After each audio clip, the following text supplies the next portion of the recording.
Muchas gracias, Irene.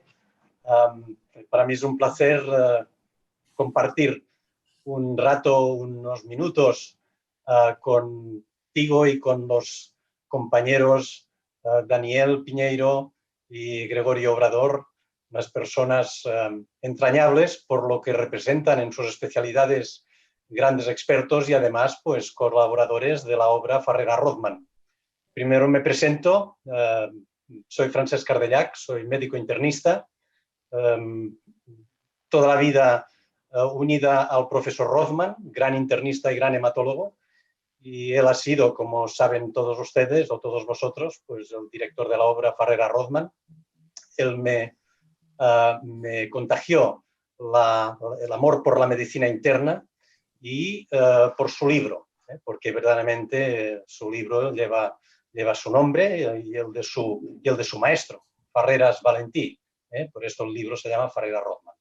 Yo creo que está unido íntimamente a la medicina interna y como tal, pues unido a los grandes expertos que colaboran en este libro desde sus distintas especialidades, que en este momento pues tenemos dos grandes ejemplos en pantalla y que yo les pido por favor que se presenten. Y el primero que... Por favor, Gregorio, cuando quieras.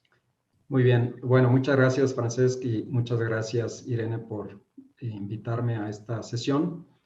Bienvenidos todos. Yo soy Gregorio Tomás Obrador, estoy en la Ciudad de México, soy médico internista, me entrené estudié en España, de hecho, en la Universidad de Navarra, y después me entrené aquí en México en el Instituto Nacional de la Nutrición y posteriormente en el Western Pennsylvania Hospital de Pittsburgh hice medicina interna, fui jefe de residentes y después hice nefrología en Boston University, una maestría en salud pública en la Escuela de Salud Pública de Harvard y también hice entrenamiento, una subespecialidad en investigación clínica en Tufts University. Soy nefrólogo y mi área principal de interés es la enfermedad renal crónica, también la anemia, participo en muchos ensayos clínicos controlados. Y bueno, he tenido la suerte de que me invitaran a participar en la obra de Farreras-Rothman, específicamente escribiendo el capítulo de enfermedad renal crónica, que lo he hecho, si mal no recuerdo, ya en las últimas 5 ediciones. Y bueno, que ha sido una gran experiencia y pues gracias por invitarme a comentarlo. Muchas gracias, profesor Obrador. Profesor Piñeiro. Bueno, mi nombre es Daniel Piñeiro, yo soy profesor de medicina interna, titular de la Universidad de Buenos Aires, y he hecho toda mi carrera en el Hospital Público de la Universidad de Buenos Aires, en el Hospital José de San Martín, donde entré como residente en el año 74 y llegué a ser el profesor titular de la cátedra.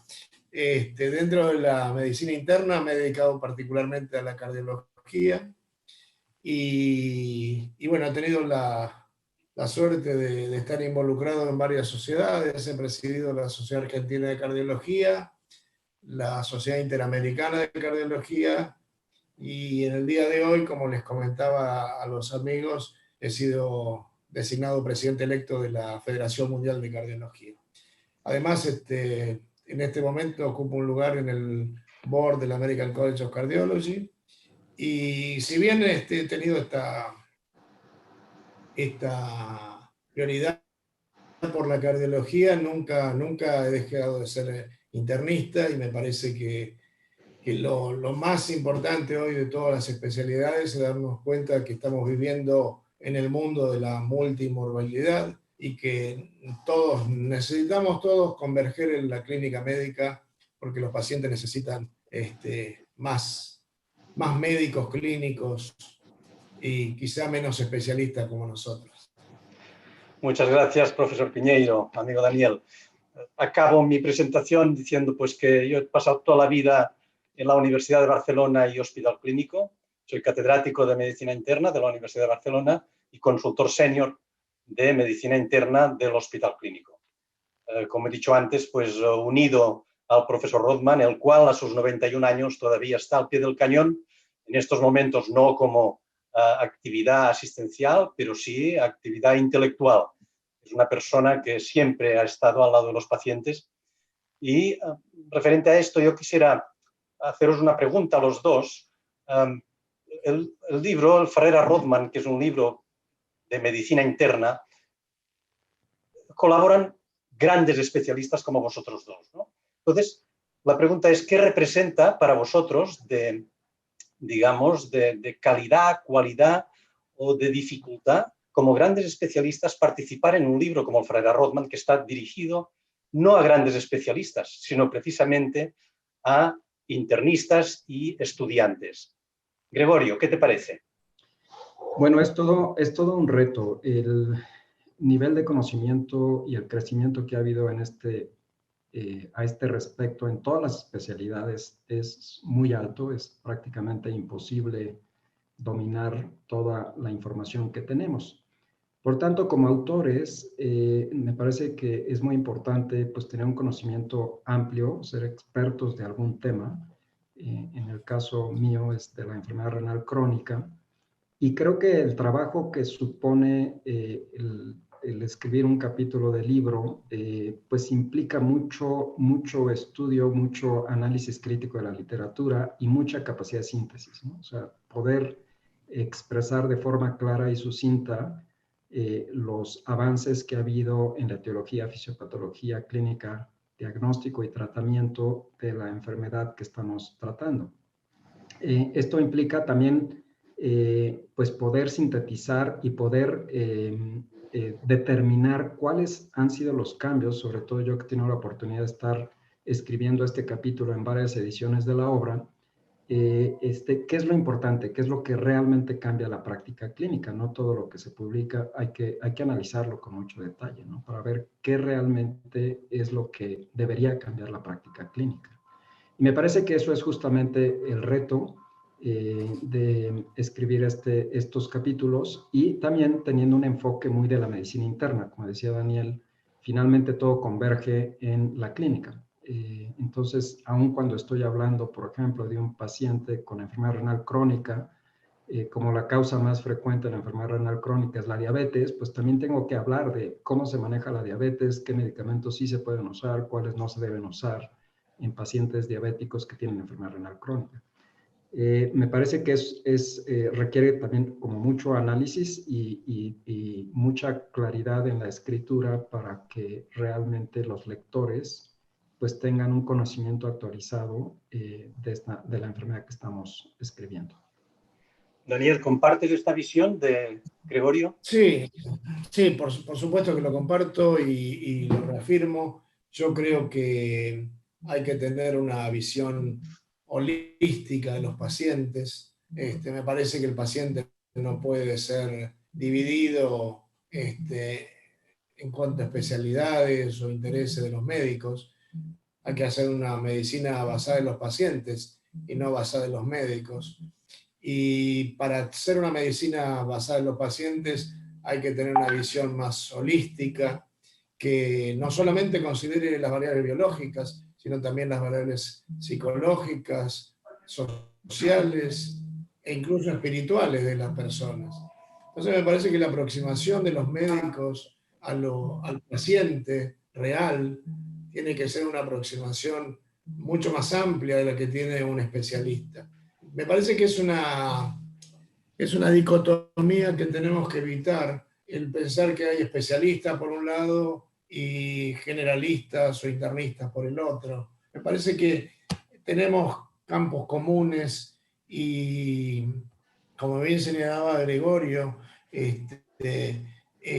fíjense ustedes, si tomamos un simple ejemplo, la insuficiencia cardíaca, la comorbilidad con insuficiencia renal es altísima.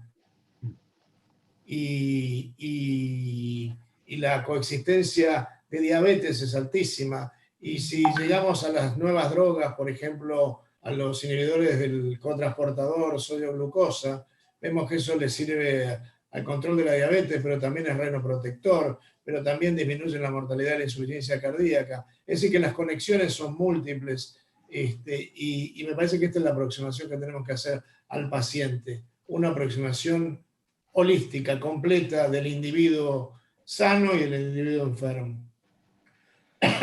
Yo no sé si los asistentes a este coloquio seguro que sí. Pueden llegar a hacerse la idea de lo difícil que es encontrar personas como vosotros que escriban sus partes como expertos de una forma pensando en el internista o en el estudiante. Esto es muy complejo, muy difícil encontrar personas con vuestra objetividad, con vuestro pensamiento. Sois cardiólogos, sois nefrólogos, pero con una visión, como acabas de decir, Daniel, muy holística. Y esto, siempre me acuerdo, profesor Rothman, que decía personalmente o en ámbitos mucho más amplios, decía siempre, no tiene nada que ver escribir un paper que escribir un libro. No tiene nada que ver, absolutamente distinto. Quien tiene que escribir un libro tiene que tener una conciencia, un libro de medicina interna, me estoy refiriendo, tiene que tener una idea muy, muy exacta de lo que el lector espera de este experto. Es por esto que personalmente y durante muchos años, junto con el profesor Rothman, estamos tan orgullosos de la participación de grandes expertos en el libro. Vosotros sois un ejemplo y cuando hablamos de quién podía pues, participar en este coloquio, es que había muchas figuras como vosotros, ¿no? En vuestras distintas especialidades. Y esta es la riqueza del libro, yo creo, de pensar de una forma holística en cuanto a lo que representa el paciente, ¿no? Sea un paciente cardiópata, sea un paciente nefrológico. Yo creo que esto es lo que enriquece los libros de texto de medicina interna. Y esto nos orgullece personalmente. Yo os quiero dar las gracias a vosotros en este momento, que nos conocemos mucho más por los correos electrónicos que por otra cosa, ¿eh? de apretaros de una forma, porque otra circunstancia sería que os quisiera preguntar, es la cadencia de la aparición de los libros de texto de medicina interna, ¿cuál pensáis que debería ser? Ferrera Rothman aparece aproximadamente cada 4 años y esto yo creo que es motivo de orgullo de la dirección, de los colaboradores y sobre todo de la editorial por su apoyo, el Elsevier, en que sea de este modo. 4 años es mucho, es poco, envejece el contenido de un libro de texto de medicina interna de estas características en 4 años. ¿Qué os parece? Gregorio. Bueno, creo que hay muchos avances de la medicina, pero honestamente, habiendo escrito el capítulo en los últimos 5 ediciones, al menos en mi especialidad y en este tema en concreto, me parece que cambios sustanciales que realmente modifican la práctica clínica, hay relativamente pocos. En el caso de la enfermedad renal crónica, pues uno de los grandes avances que ha habido surgió este año. Los estudios clínicos controlados tardan 4 o 5 años en tener resultados definitivos. Y el uso, como decía Daniel, de los inhibidores del transportador sodio-glucosa ha sido como la gran noticia para el retraso de la progresión de la enfermedad renal crónica y para reducir el riesgo cardiovascular. Y pues durante los 25 años previos realmente lo que teníamos era yecas y aras, control glicémico y control de la presión arterial. O sea, las cosas llevan tiempo para que haya cambios sustanciales, ¿no? También es cierto que depende mucho de la especialidad. Por ejemplo, en oncología o en cardiología, pues hacen ensayos clínicos mucho más frecuentemente que en enfermedad renal crónica. Por ejemplo, en nefrología tiene menos ensayos clínicos y por tanto la velocidad de los cambios que tienen aplicabilidad clínica pues puede ser diferente y quizá en esto Daniel puede comentar también. Daniel. No, sí, a mí me parece que el gran valor que tienen los libros es que es el conocimiento ya consolidado, es el conocimiento ya bien estructurado. Uno está sometido hoy en día a multitud de mails y multitud de que son muy valiosos también, que van actualizando el conocimiento muy rápidamente, pero yo creo que la base fisiopatológica, la base clínica, probablemente donde haya más modificaciones sean los tratamientos, pero la fisio, yo reivindico como siendo cardiólogo y como decía Gregorio, los cardiólogos somos muy afectos a los ensayos clínicos controlados y tenemos grandes congresos donde todos los años se presentan novedades. Al mismo tiempo creo que es importante este conocimiento básico, este conocimiento muy sedimentado del manejo de los pacientes. Probablemente sean como herramientas complementarias, ¿no? Pero me parece que para el que se inicia en la práctica médica, no debería así como enamorarse de las novedades que permanentemente aparecen, sino también tener este conocimiento básico, consolidado, que me parece que esto lo brindan los libros, ¿no? Creo que el libro todavía tiene un gran valor, sobre todo desde el punto de vista pedagógico, docente, y de pensamiento, de esquematización del pensamiento que uno tiene. Porque si no, es muy fácil confundirse con toda la novedad, ¿no? Me alegra mucho oír estas opiniones porque una de las cosas que nos hace sufrir más a la hora de la edición de un texto como el Ferreira Rothman es casi en el momento que tiene ya que imprimirse, que salga alguna novedad, digamos, extraordinaria, ¿no? Este año nos hemos encontrado con la COVID. Es decir, el libro entraba casi en la impresión que debía ser en marzo, abril, y en aquel momento había la explosión de la COVID. En aquel momento se conocía que pasaba algo en el mundo. Entonces, es en este momento que hay que darse prisa, porque sería imperdonable, ¿no os parece? Que hasta dentro de 4 años un libro de texto de estas características no apareciera, aunque sea someramente la COVID. Y quien dice esto puede decir de algún aspecto muy fundamental en vuestras respectivas especialidades, que hoy puede ser que no sea así, pero dentro de 6 meses puede ser que pase, ¿no? Entonces, yo estoy de acuerdo, Daniel, que no hay que estar al tanto de la última novedad. Los libros no son para esto, de la última novedad, pero sí que también tienen que preocuparse de recoger aquello sustancial que no pueda permitirse esperar 4 años, como sería el caso de la pandemia que nos afecta. ¿Qué os parece? Yo estoy totalmente de acuerdo. Por ejemplo, en el caso de los inhibidores del transportador sodio-glucosa, si bien el primer estudio que salió fue el EMPA-REG, después ha habido otros estudios como Credence, como el de la dapagliflozina, que han confirmado el efecto, ¿no? O sea, aun cuando tienes un cambio sustancial, es necesario ver la consistencia, ¿no?, de los resultados con otros ensayos clínicos para poder determinar el alcance de este nuevo tratamiento, por ejemplo, para retrasar la progresión de la enfermedad renal crónica. O sea, yo estoy de acuerdo que hay que darle tiempo a las cosas. Es como los nuevos medicamentos. Trato de esperarme un poco porque no sé cuáles son los efectos secundarios que todavía no se sabe que tiene, ¿no? Entonces, en ese sentido, creo que los libros dan esa consolidación y por eso insistía en que hay que escoger lo que realmente tiene suficiente evidencia para que cambie la práctica clínica. Daniel.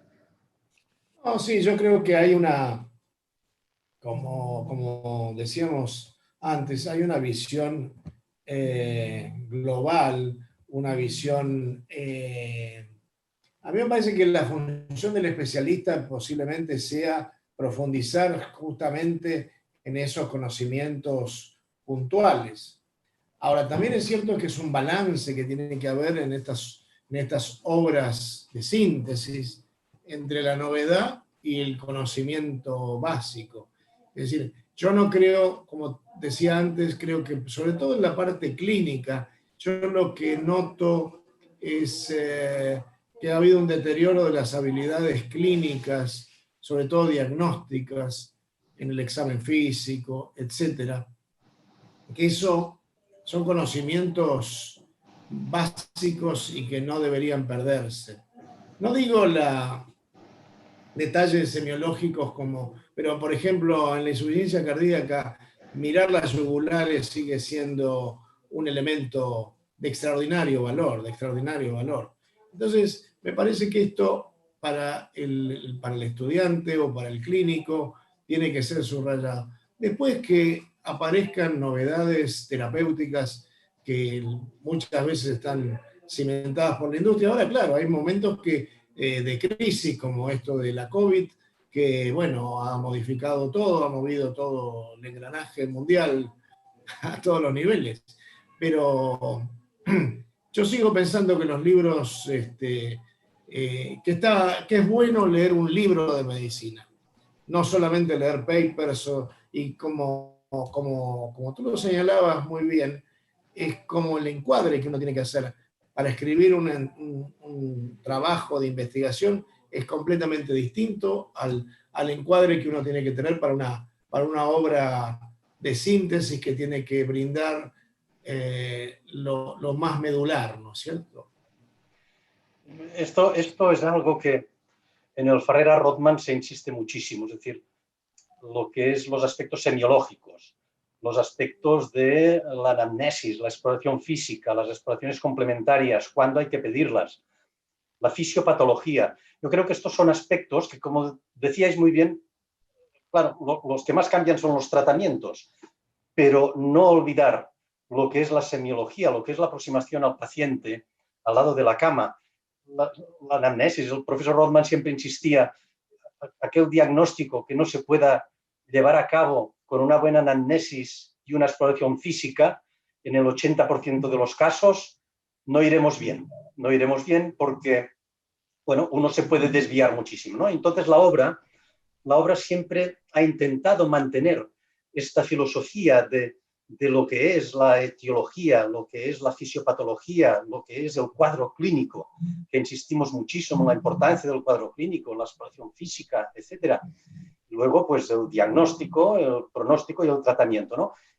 Esta forma de presentar este libro de texto, que no es el mismo en todos los libros de texto, que tampoco hay demasiados en medicina interna, ¿no? Pero cada uno tiene sus peculiaridades. ¿Creéis vosotros que, en vuestra experiencia, tendríamos que orientar de alguna manera o de otra forma esta aproximación a las enfermedades?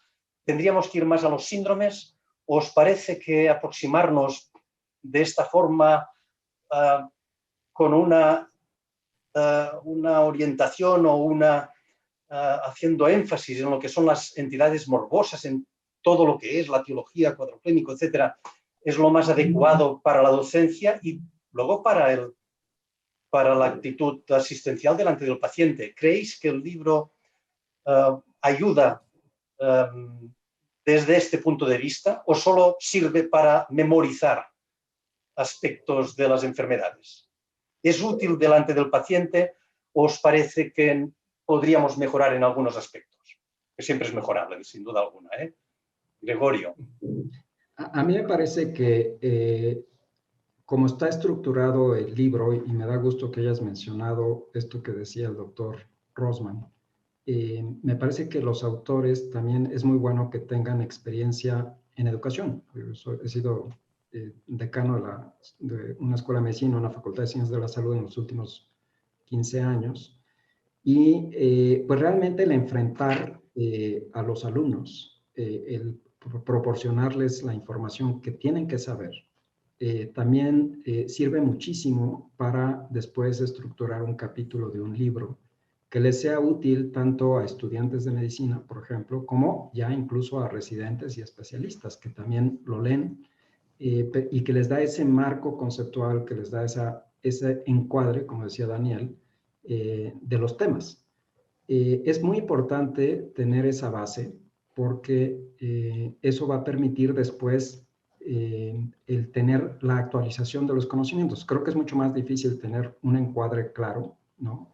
Una estructura clara acerca de los temas que tiene que manejar un médico en medicina interna y que luego fácilmente le va añadiendo algunos cambios importantes que hay en la práctica respecto a esa enfermedad, pero me parece que sí, el Farreras tiene esa estructura que me parece que es bastante única en cuanto a que da una visión amplia, un marco conceptual claro, y que eso me parece que es el gran valor que tiene este libro. En ese sentido, pues tenemos que agradecerle a los que lo iniciaron, el que tuvieran esa visión, que se mantenga esa visión durante tantos años, o sea, no es fácil tener tantas ediciones de un libro. Y por otro lado, también yo quisiera destacar el trabajo editorial, o sea, una cosa es lo que escribe el autor de un capítulo, pero también hay editores de sección que lo revisan, que lo analizan y que también contribuyen sustancialmente a que el capítulo pues siga estas premisas que el doctor Rosman pues puso, ¿no?, para este libro de texto. Daniel, ¿cuál es tu opinión al respecto? Sí, a mí me parece que, a ver, yo creo que la medicina es una praxis.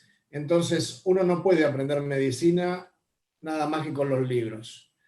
Pero tampoco es, como es una praxis que tiene una base pretendidamente científica, tampoco uno puede hacer un practicón y lo único que hacer es ver muchos pacientes. Entonces, a mí me parece que ahí hay un camino bidireccional, del paciente al libro, del libro al paciente, del paciente al libro, del libro al paciente. Yo creo que el mayor motivación que tiene un médico, y yo puedo recordar cuando fui residente en los años 70, yo me acuerdo que, voy a contar una anécdota, yo entré de la residencia el día 2 de mayo de 1974 y me dijeron que estaba de guardia, yo ni sabía que estaba de guardia ese día, y que había una paciente con una diálisis peritoneal, cosa que a mí me parecía absolutamente, seguramente Gregorio sabrá mucho más que yo de esto hoy en día, pero ahí yo no sabía absolutamente nada.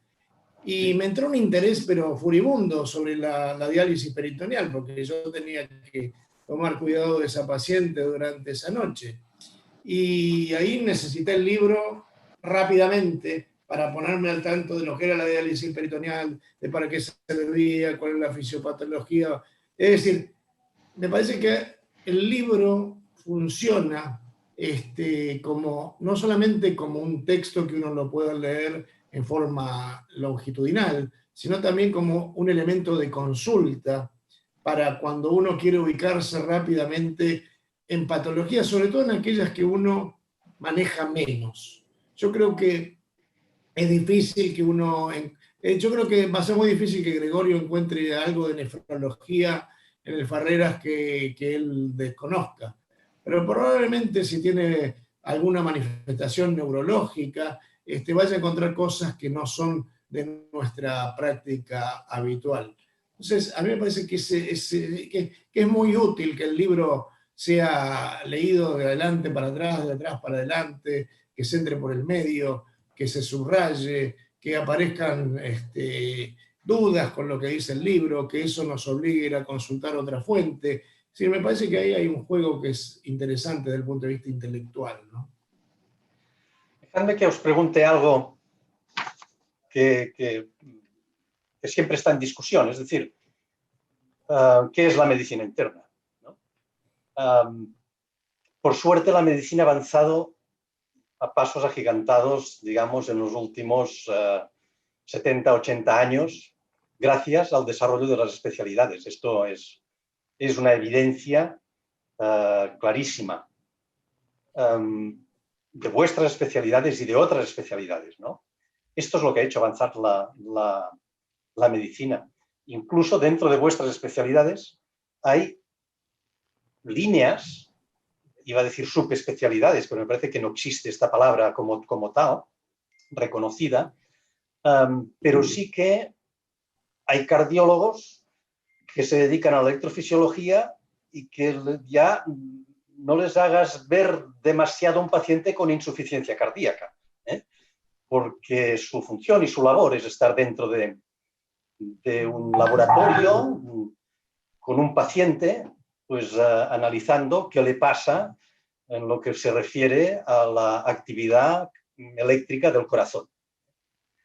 O un ecografista, un cardiólogo ecografista, ¿no? Y en nefrología podríamos encontrar lo mismo, ¿no? Entre los profesionales que se dedican a la diálisis y otros profesionales a la glomerulonefritis y otros pues a otra subespecialidad dentro de la nefrología.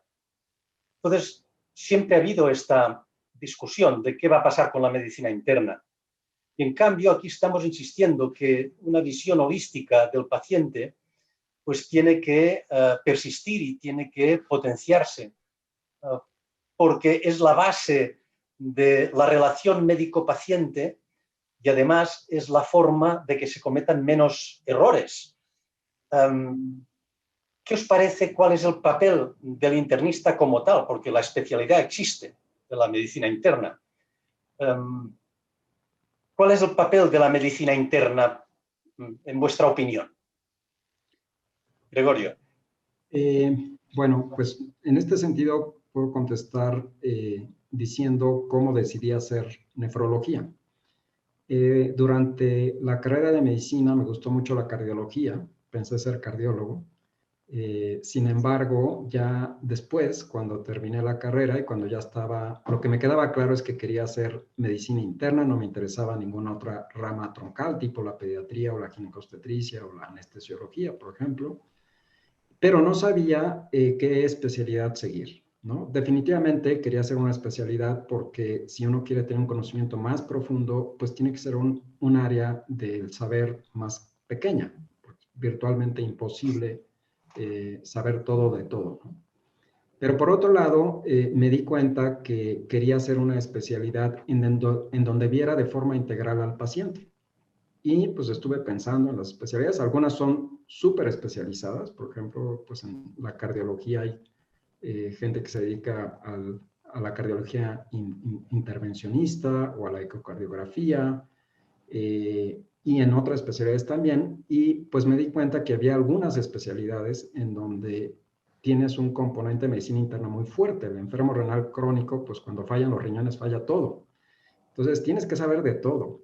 Y eso fue justamente la razón por la que decidí hacer la especialidad de nefrología. Ahora, esto pues se aplica realmente a todos los pacientes. O sea, un paciente con enfermedad renal crónica también es diabético, también tiene insuficiencia cardíaca, también tiene factores de riesgo cardiovascular, y tiene muchas otras cosas, complicaciones de la diabetes. Entonces, una visión global, que es la que da la medicina interna, aunque no necesariamente uno sepa todo el detalle de algunos aspectos de las enfermedades que pueda tener este paciente, es fundamental, es absolutamente fundamental.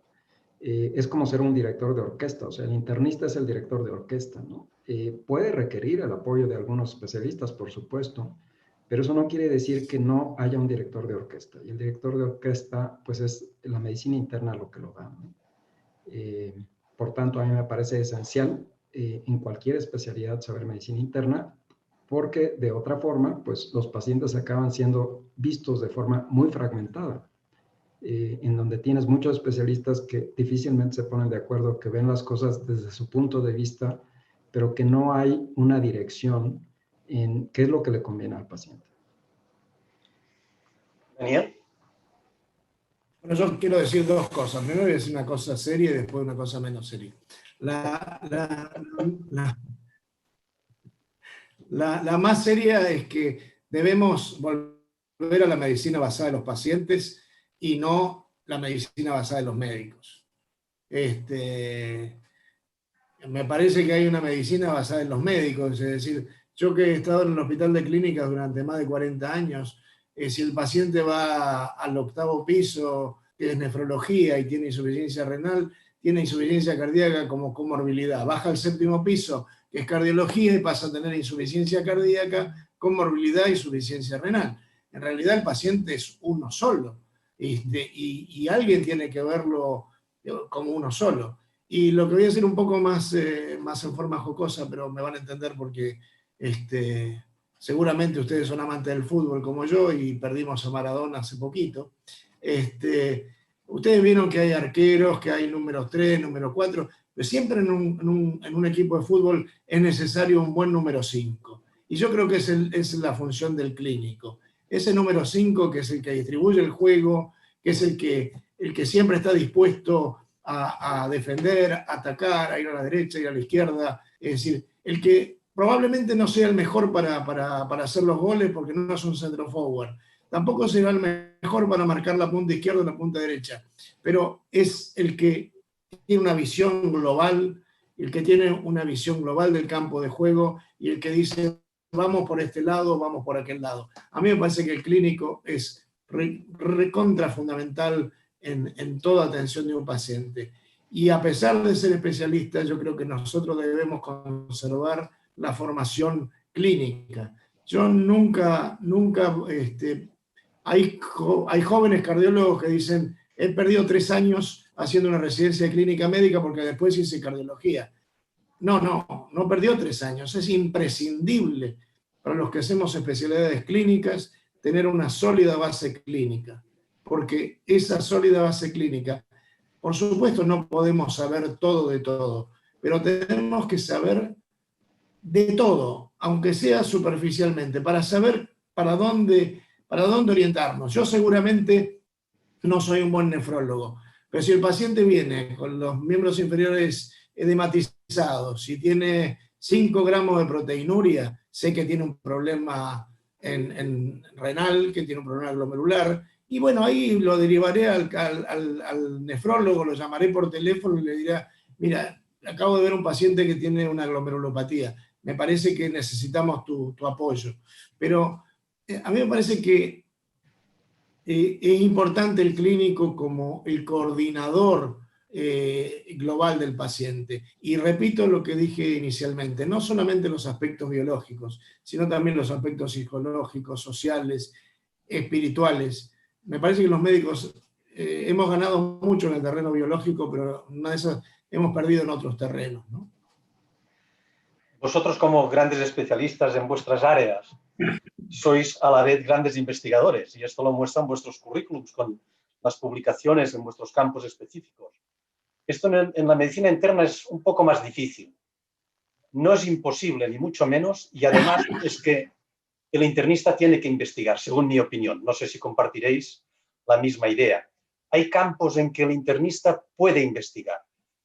Hay campos en que pueden solaparse con las especialidades, pero se puede colaborar con las especialidades y de este modo se puede investigar en ámbitos como puede ser la hipertensión arterial, como puede ser la insuficiencia cardíaca de la persona mayor, como puede ser la trombosis, como puede ser enfermedades musculares, etc. Pero yo creo, personalmente, quiero saber vuestra opinión, que un buen internista, aparte de ver esta parte clínica fundamental a la hora de acercarse al paciente, tiene que tener una ansiedad por investigar, preguntarse el por qué y además intentar aportar algo en este por qué. No simplemente estudiar o escuchar o consultar un libro, una revista, etcétera, sino también aportar algo. ¿Qué os parece? ¿El internista puede hacerlo? ¿Es capaz? ¿Hay campos que pueda investigar el internista, Gregorio? Definitivamente sí, yo respondería desde 2 puntos de vista. Primero, la importancia de la investigación, por supuesto. O sea, la verdad es que la medicina me parecería incompleta si yo como médico no hiciera investigación, además de clínica. La clínica es muy importante, no solamente es importante hacer investigación, hay gente que dedica la mayor parte de su tiempo a hacer investigación, pero lo que yo he visto es que si no tienes la parte clínica es como perder el piso, ¿no? Dejas de tener los pies en el suelo, ¿no? Porque la parte clínica es de donde surgen las preguntas de investigación y luego pues hay que también tener entrenamiento para hacer investigación. La investigación se ha vuelto pues muy sofisticada en la parte de diseño de los estudios, la parte estadística, pero si se tiene esa formación, me parece que es una consecuencia lógica de la práctica clínica. Ahora, por otro lado, ¿qué tanto investigación puede hacer el internista? Pues desde luego que puede hacer muchísimo, o sea, hay campo de investigación Incluso un internista puede ser, aunque no sea subespecialista necesariamente, tener un conocimiento mucho más profundo de alguna área de la medicina interna y por tanto, por supuesto que debe hacer investigación. Creo que es la persona más indicada para hacer investigación porque tiene esa base clínica y esas preguntas de investigación que surgen precisamente de la clínica. Y por otro lado, pues también se puede dar esta interacción, por supuesto, con los especialistas. O sea, cada vez más la investigación, yo digo que no es personal o individual, sino que es de equipos, ¿no? En la que participan muchos especialistas. Por ejemplo, una de mis áreas de investigación es los modelos multidisciplinarios de atención de la enfermedad renal crónica en pacientes con diabetes mellitus tipo 2. Entonces, pues ahí entra la interacción no solamente de otros especialistas, sino también de otros profesionales de la salud, como pueden ser especialistas en nutrición, psicólogos, etc. Por otro lado, y ya con esto termino, es que el internista, y que era mi segundo comentario, pues tiene una visión global, ¿no? Que permite hacer investigaciones quizá no tan focalizadas o enfocadas como las puede hacer un investigador que es un subespecialista, y que me parece que tiene un campo de acción muy importante para esta visión integral de la medicina y que va en consonancia con pues esta tendencia actual, ¿no? De los resultados basados en pacientes, no solamente en ver sobrevivencia o en ver hospitalizaciones, los famosos Patient Reported Outcomes, que tienen mucho que ver, me parece a mí, con la medicina interna. Daniel. Sí, yo creo que la investigación es fundamental porque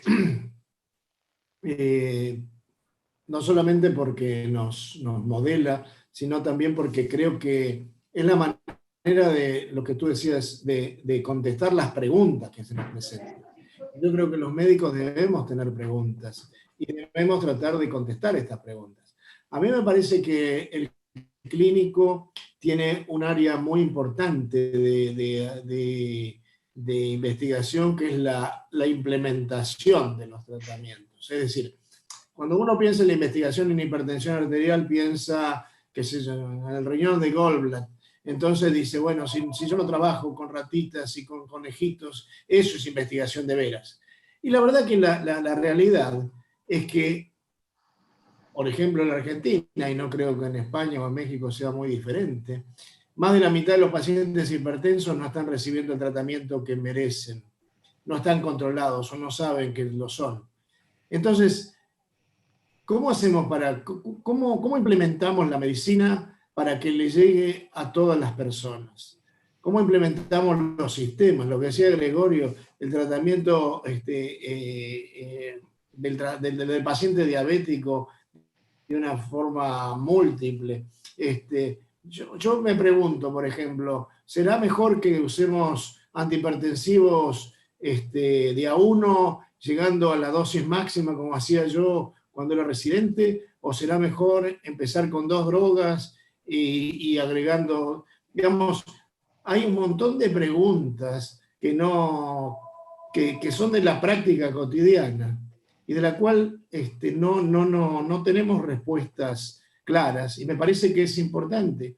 Además hay áreas en las cuales los especialistas realmente, es difícil que un cardiólogo se ponga a investigar la depresión en el paciente con insuficiencia cardíaca. Es difícil que el psiquiatra le interese mucho esto porque es un paciente con insuficiencia cardíaca, o la depresión en el paciente oncológico, o todas estas áreas me parece que son muy factibles de buscar respuestas, de buscar mejores tratamientos. Siempre me parece que lo que uno tiene que pensar es cómo hacemos para poner al paciente en el centro de nuestra atención, en el foco de nuestra atención. El objetivo no es publicar un paper, el objetivo es resolver un problema real de las personas reales. Nosotros, por ejemplo, y voy a dar un ejemplo en el cual yo no estuve involucrado, uno de los problemas que nos planteamos durante mucho tiempo fue la profilaxis de la embolia de pulmón en los pacientes internados. ¿Y quién lo va a manejar esto? ¿Lo vamos a llamar a los hematólogos para que nos hablen, para que no? Estos son los problemas que tienen los clínicos que están viendo pacientes en internación. Yo me pregunto, los pacientes oncológicos que tienen riesgo de trombosis, ¿deben ser manejados con heparina, con warfarina, con nuevos anticoagulantes? ¿Cuál es lo que mejor sirve a estos grupos de pacientes? Y bueno, son preguntas importantes y son preguntas que los clínicos pueden ayudar a responder. Y me parece bien lo que decía Gregorio, que tampoco hay que tener pensamientos dicotómicos. A mí yo no le pregunto, cuando voy a cenar con alguien al lado mío, no le pregunto si es clínico, si es cardiólogo, si es nefrólogo. Si es médico, bueno, creo que podemos tener una conversación interesante. Yo quisiera volver un poquito antes a lo que hablábamos de los libros de texto. Hace muchísimos años, en la evolución del Farrera-Rothman, que se incorporaron autores de Latinoamérica. Yo creo que ya desde el principio, aquí lo anoté, y en el año, a ver si soy capaz de verlo aquí, en la quinta edición, en la cuarta edición, quinta y sexta, ya se incorporó Edigio Massey, no sé si lo conocíais o lo habéis conocido. Massey, Edigio Massey. ¿Lo conocías, Daniel? Sí, sí, yo tuve perdón la interrupción. No, faltaría más.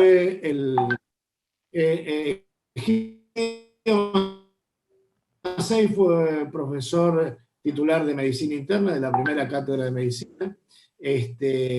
Su hijo Juan Antonio fue el profesor que me precedió a mí, que es Mariano Massey, es uno de mis jefes de sala. Así que he tenido mucha relación con los Massey. Egidio fue el primer profesor de esta familia muy, muy reputada de grandes clínicos. Efectivamente, esto fue en el año 53, que entró a formar parte junto con von Kress, alemán, y Farreras Valentí. Ellos tres configuraron en el año 53 los autores del Farreras, que luego sería Farrera-Rothman.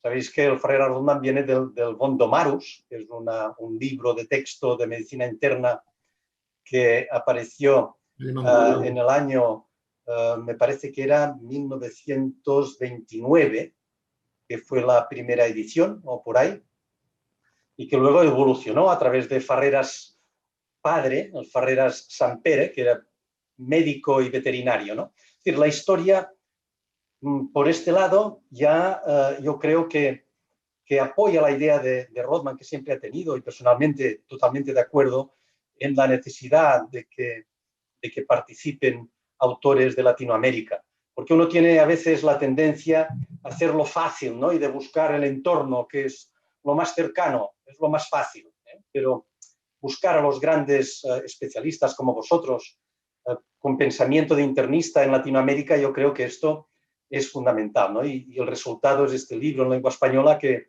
es el único que ha perdurado de estas características durante tantos años. Es decir, que desde la primera edición, que apareció en el año 29 hasta ahora, pues son muchísimos años de pervivencia de este libro de texto.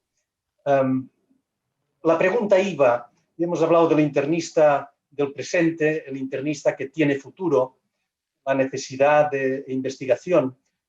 ¿Y los libros de texto, qué os parece? ¿Qué futuro tienen los libros de texto?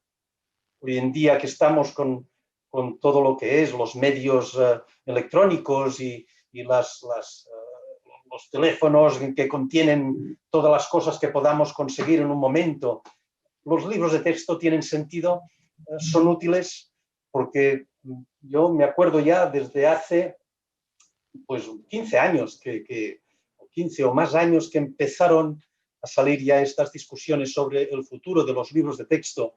Y Rothman siempre decía que los libros de texto siempre perdurarán de una forma u otra. Siempre es bonito y útil tener al lado un libro de texto al que poder consultar de una forma tranquila, de una forma reposada, todo aquel contenido que quizás es mucho más difícil tenerlo de otra forma, ¿no?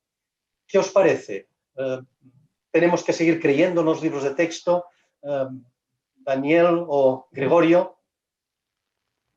Bueno, a mí me parece que los libros de texto van a perdurar en el sentido de que proporcionan la información básica, esencial, importante, sintetizada, que le permite a un médico ser médico. Ahora, en cuanto a en qué formato, si es un formato electrónico, si es un formato impreso o si son ambos, pues yo creo que las cosas sí han ido cambiando. Yo personalmente tiendo a leer más en electrónico porque en un iPad pues puedo tener acceso a mucha información. Y me parece que también hay gente, y también me gusta a mí personalmente tener un libro de texto impreso, de modo que yo creo que el que sea de una forma u otra no quita la importancia que tienen los libros de textos. En ese sentido, estoy totalmente de acuerdo con lo que decía el doctor Rosman, ¿no? Aun cuando vayamos evolucionando a la medicina de precisión, o sea, el concepto básico, la visión integral de la enfermedad, más que de la enfermedad del enfermo, pues realmente está contenido en un libro de texto, ¿no? Llámese que en versión electrónica o en versión impresa o en ambos, ¿no? Yo creo que eso ya más bien es cuestión de preferencia personal, pero el contenido a mí me parece que es el que no va a cambiar. ¿Qué te parece, Daniel? No, yo creo que los libros no desaparecerán nunca. Los libros de texto no desaparecerán nunca. Más allá del soporte que tengan, si el papel, si computadora, si iPad, yo creo que el libro, yo en lo personal, y será eso, denunciará la edad que uno va teniendo, ya pasar los 70 es una edad provecta. Tengo mucho amor por los libros en papel. A mí me parece que más allá del contenido, el objeto libro es un objeto muy valioso. La humanidad ha pasado experiencias tremendas con los libros.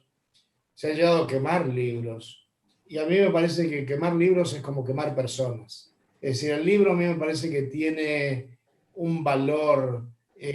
Yo todavía tengo libros de texto como el Farreras con el que estudié cuando era alumno y seguramente difícilmente lo abra, pero a veces lo abro para buscar alguna referencia histórica, pero son como compañeros de la vida, ¿no? Los libros me parece que no solamente los libros de medicina, los libros. Y si vemos la historia universal, la Biblia sigue siendo un libro que vende bastante bien en el mundo. Así que yo creo que los libros siguen siendo los libros. Y me parece que uno tiene que amarlos porque representan el caudal de muchas generaciones y me parece que uno tiene que respetar. Creo que los libros son casi sagrados en algún aspecto. Así que a mí yo paso mucho tiempo con la computadora y leo muchísimo en la computadora, pero me sigue gustando tener libros de texto. No sé, veo a Irene, no sé si es una amenaza. No, pues es que está resultando muy interesante, yo creo que para mí y para todos los asistentes, pero es verdad que nos acercábamos a la hora final. No sé si tenía en mente alguna cuestión más o pasamos a las preguntas, doctor Carrella. Yo tenía una última pregunta muy sencilla, a ver Venga, qué me contestan vamos tanto adelante. como Daniel. Es, ¿qué dificultades habéis encontrado vosotros a la hora de escribir vuestra parte en el Farreras Rodman?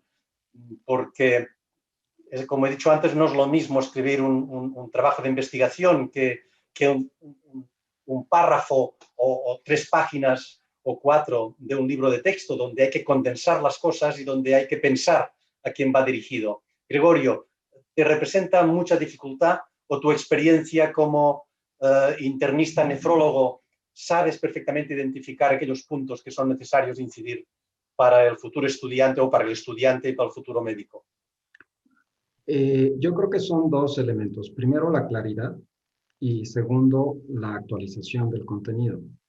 La actualización del contenido requiere de un análisis crítico de la literatura, pues para poder, es una gran responsabilidad poner algo que el lector pues va probablemente a tomar una decisión clínica en base a lo que se ponga allí.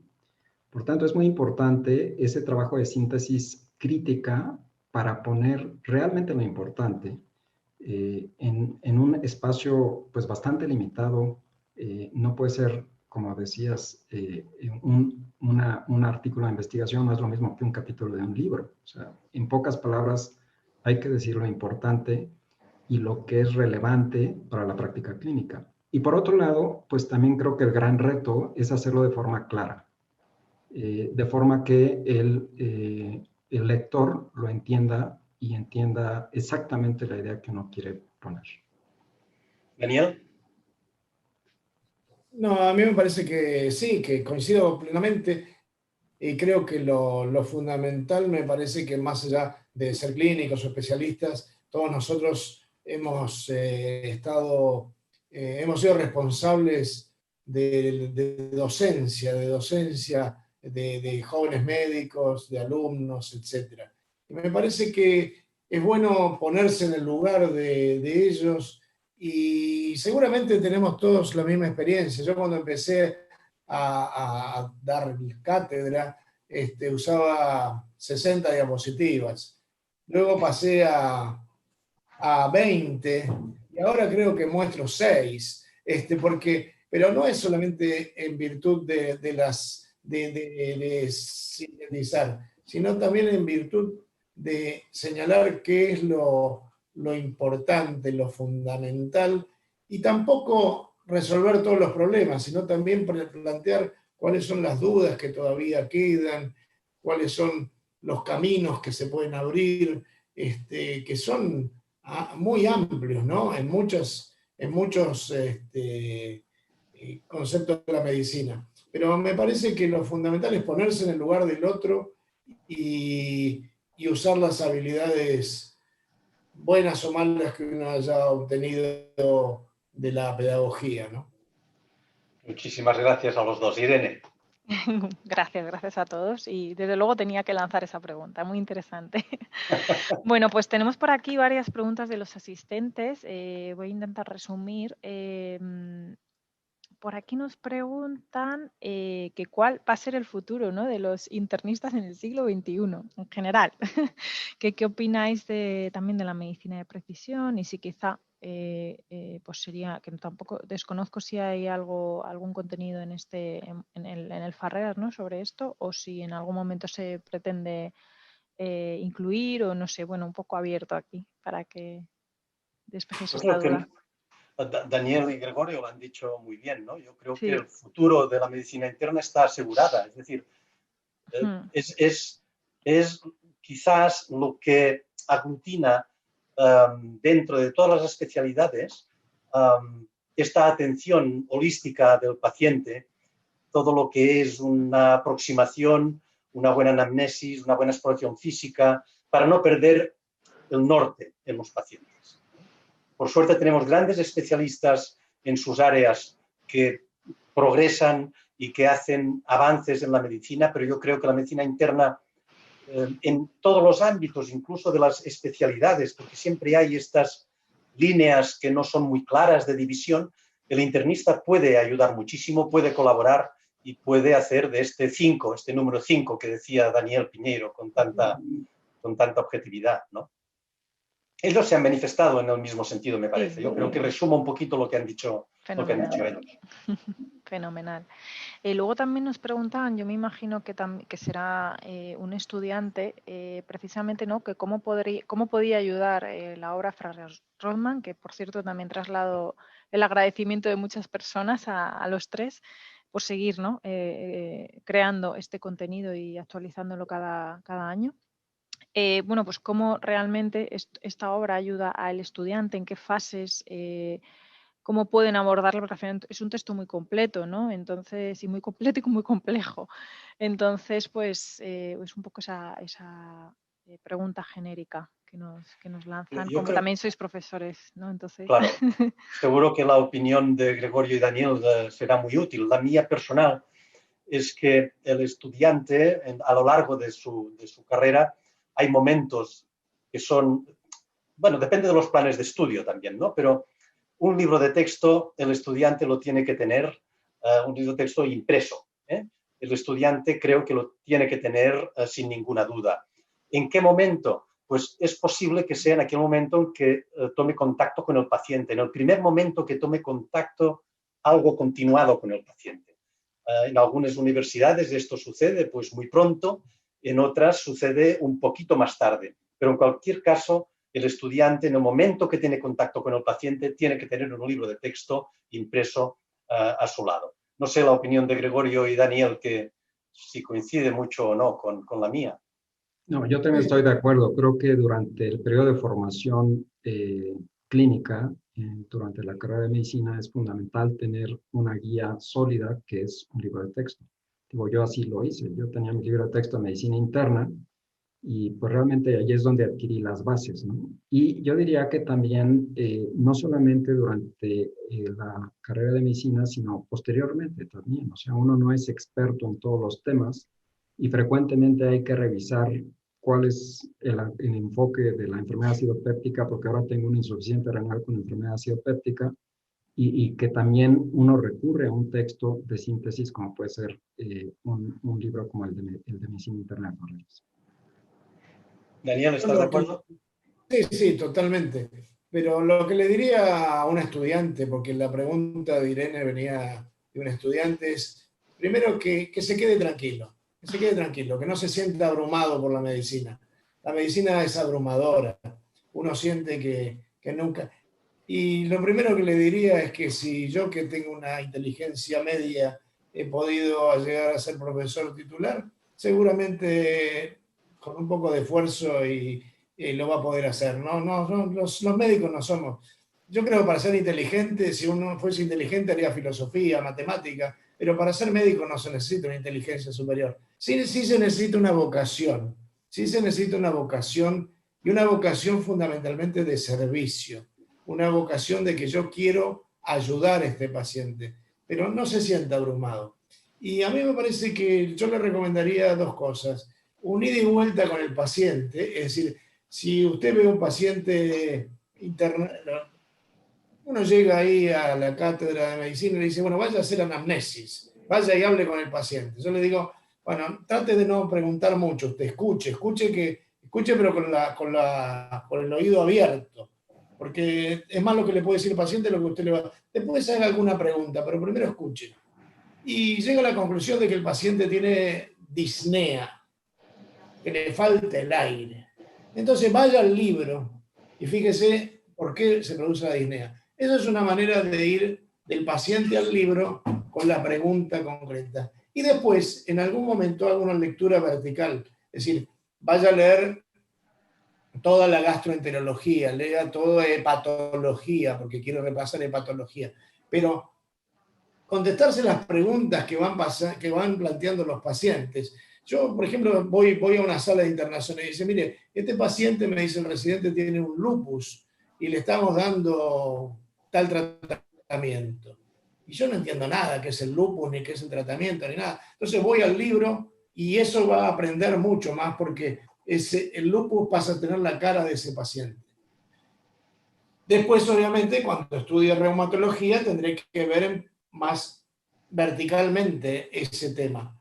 Pero no se asuste, la medicina es accesible. Bueno, eso es un buen mensaje para los estudiantes, sobre todo si se encuentran en sus primeros años, ¿no? Hay una pregunta que me parece bonita y que quizá ahí Francesc pueda decir algo más porque también conoce más al doctor Rothman, etcétera, que es un poco qué retos o cuál fue el mayor reto a la hora de confeccionar o elaborar este libro, ¿no? No sé si en algún momento han tenido este tipo de conversaciones o incluso el reto al que usted se haya enfrentado, ¿no?